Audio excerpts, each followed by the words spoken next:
In the past video, I was talking to you about what happens at trial, and I got all the way up until the point where we select a jury and we're gonna do opening statements, right? So let's recap and let's take it from there.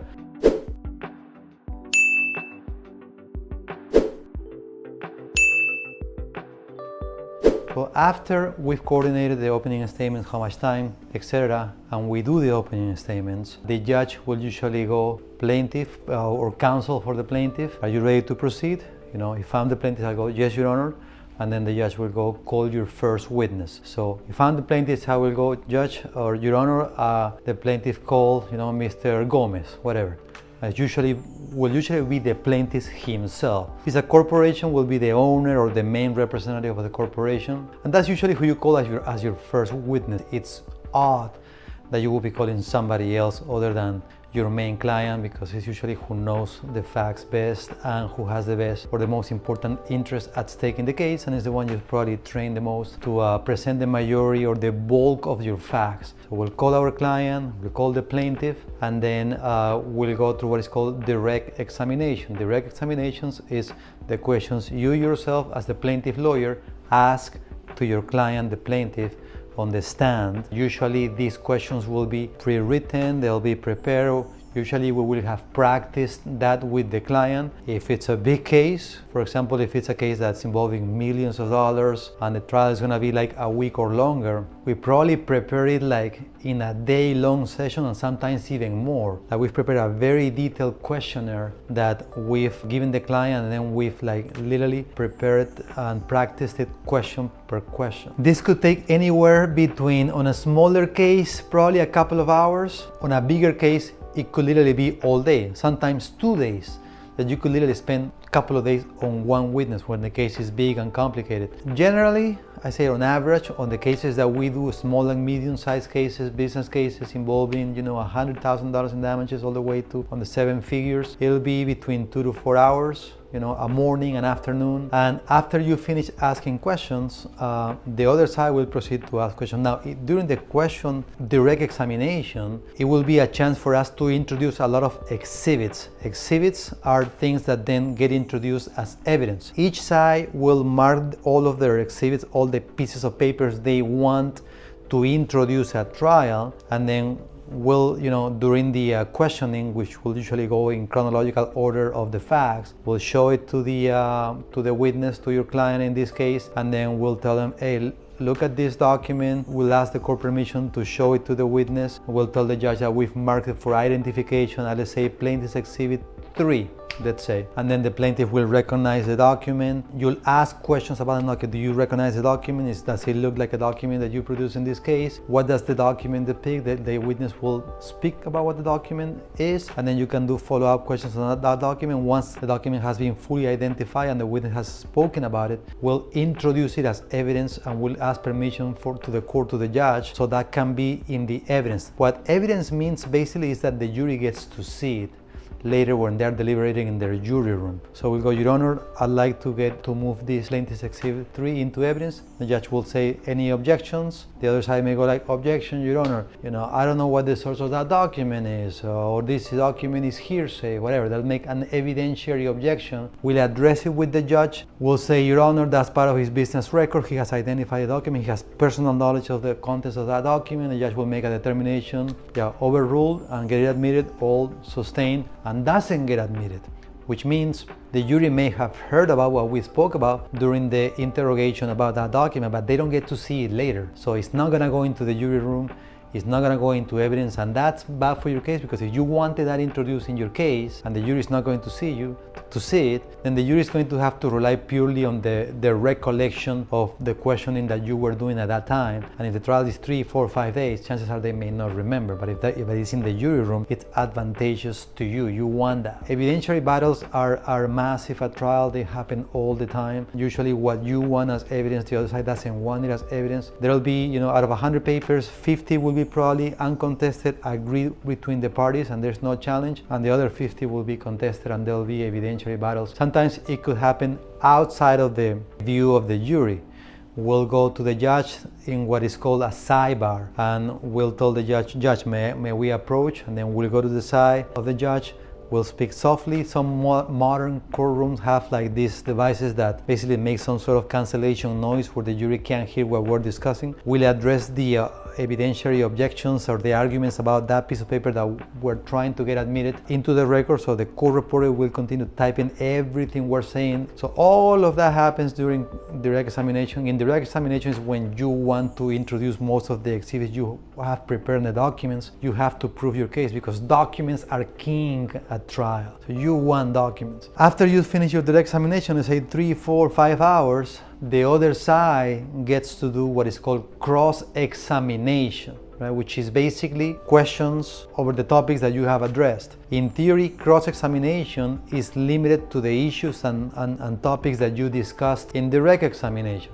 Now, sometimes when the other side, in his case in chief, is also going to call your witness, right? Because first is the case of the plaintiff. The plaintiff will have the first part of the trial to call its witnesses. 1, 2, 3, whatever witnesses the plaintiff is going to call. Then the plaintiff's case closes. There's a point where you rest, just like in the movies, you rest. And then the other side commences and start putting their own witnesses. But their own witnesses could also be yours, and they could call your witnesses in their case. So sometimes what the parties agreed or what the judge allows us to do is say the other side gets to cross-examine your witness, but the other lawyer will say, Your Honor, I'm going to cross-examine it, and then I'm not going to call this witness again in my case in chief. So basically that allows the other side to have more leeway to go beyond the topics that you have discussed with that witness in your direct examination. Let's say it was a real estate case and you have discussed the property, the purchase, etc., but you never, let's say, talk about repairs or damages, right? And that's something that the other side wants to do. In theory, the rule says they couldn't talk that on the cross-examination. They would have to discuss it on their case in chief. In the latter situation that I'm discussing, that I'm explaining to you right now, in which there is more latitude, so they're not going to call the witness again for practical purposes, for efficiency purposes, then they get to discuss the topics we talked about and also, let's say, repairs, right? The additional topic. They can go beyond the scope of direct examination. So I'll call my second witness, same direct cross-examination. Sometimes after cross-examination there is what is called redirect. Let's say I put my client on the stand, I talk to him for 3-4 hours, the other side comes and does cross-examination for an hour or two, and then I can do redirect. I can ask questions again over the topics that have been discussed on the cross-examination, so it continues to narrow so it doesn't go forever and it doesn't lend to repetition. Some judges, not all, the very minority, allow for recross. So basically direct examination 3-4 hours, cross-examination 1-2 hours, redirect, half an hour, 20 minutes, recross 5-10 minutes. So some judge allows for that to happen 4 times, and some judges, I've seen it only once in my career. Some judges allow indefinite speaking. So once you've done redirect, allows for one more time until basically the parties have no more questions. But that's the exception. That's what happens, in your case in chief. They say you are the plaintiff, you've called 1, 2, 3 witnesses, all of them go through, direct, cross, redirect, direct, cross, redirect, and then there's a point where you finish. You have no more witnesses to present, and you'll tell the judge, we are resting. You'll discuss it with your client. You always have a bunch of witnesses listed that are like contingent depending on how the situation is evolving at trial. If your client or your given witness wasn't able to testify well or comprehensively or accurately or persuasively about one topic, you may want to win a secondary witness, the sister, the brother, the partner. So you work all those things out, you consult it, and if you are satisfied, you close. You go, Your Honor, we rest. Usually when you rest, very common, the other side will make a motion. It's usually an oral motion. Sometimes lawyers prepare in advance, but in general, especially in the world of state court, it is a motion that's just made orally, which is a motion for directed verdict. The defense will basically move and tell the judge, I'm going to move for directed verdict. They had a claim for breach of contract, unjust enrichment, and negligent misrepresentation. And the evidence that we have heard during the plaintiff's case in chief, nothing has addressed, let's say, the reliance element of negligent representation. And therefore, there's no way a reasonable jury could find liability on that topic. And they'll basically try to win the case without the case being sent to the jury. So that's what a motion for directed verdict is. The plaintiff can do the same, but the plaintiff has to do the same at the end of the defense's case. The judge may rule on the defense's motion for directed verdict, the judge may suspend ruling and say, I'll rule on that later. Some judges even wait until the jury comes back, depending on the result or what the outcome of what the jury brings back, they'll make a ruling on the motion that was presented at that time. After the motion for directed verdict it's presented by the defendant, I mean, it's very rare. I rarely see a defendant lawyer not to move for directed verdict, so it happens extremely often. The defense will proceed with their case. They'll generally call their first witness the defendant. Similar, they'll call their client. It'll be the owner of the company. It'll be the individual defendant.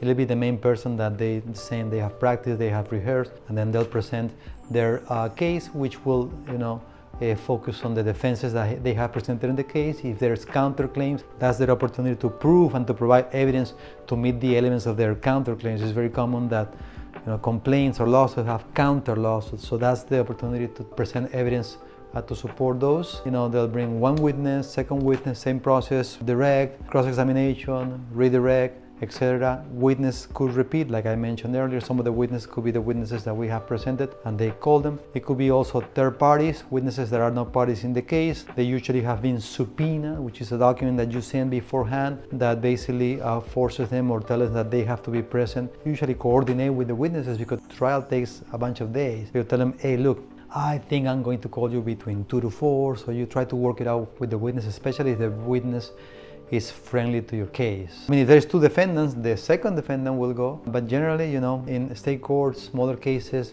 small and medium cases, there's usually two parties. And when the defendant finishes his case, we will make a motion for directed verdict. The plaintiff attorney will say, Your Honor, based on the evidence we've heard, they have not been able to provide any evidence of the defenses they are alleging. Therefore, there is no way that they could prevail on those defenses. We move for directed verdict on this defense. Or let's say we have 3 or 4 causes of action, claims, right? 4 theories. We're going to, Your Honor, I want to move for directed verdict on the breach of contract count that we have. So there's no way that count should go to the jury because it is undisputed that there was a contract here. It is undisputed that they breached. They haven't presented any evidence of their affirmative defenses that they're presenting. Therefore, we win without even going to the jury. We'll do the same. And just like before, the judge will rule. The judge could reserve ruling for later. Right after that, the judge will probably let the jury rest, and then there will be something called the charging conference. We'll discuss with the judge, the verdict forms and the final jury instructions, papers that are going to be read to the jury, and the jury form where the jury will mark, who is at fault, how much are the damages, etc. Because there will be a lot of battle over these documents. The defendant will want it one way, the plaintiff will want it another way. So there will be discussions with the judge about this. Depending on the judge, those discussions may not happen at the beginning of the case, in the middle of the case, or literally right before the evidence has closed. It varies from judge to judge. My experience, I've seen it more at the end. We'll have those discussions. That could be an hour, 2 hours. The jury will have a break and they'll come back, and then we come back to what is called closing argument. Well, we'll discuss with the judge first how much time do we need for closing arguments. Usually closing argument, there's more leeway and more time. If a judge allows you,